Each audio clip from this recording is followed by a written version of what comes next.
या मातीतून एक स्वप्न जन्माला आलं. जनतेसाठी जगायचं स्वप्न. अडचणी आल्या, आरोप झाले, पण पाय थांबले नाहीत. नेतृत्व म्हणजे पद नाही, नेतृत्व म्हणजे जबाबदारी. शेतकऱ्याचं पाणी, विद्यार्थ्यांचं भविष्य, महाराष्ट्राचा विकास, हीच त्याची ओळख.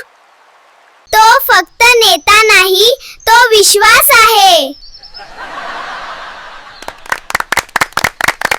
नेतृत्व म्हणजे सत्ता नाही, नेतृत्व म्हणजे सेवा.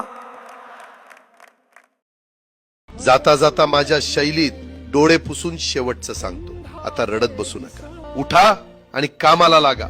माझा महाराष्ट्र आपल्याला अजून खूप पुढे न्यायचा आहे. तुमचाच कामाचा माणूस, अजितदादा पवार.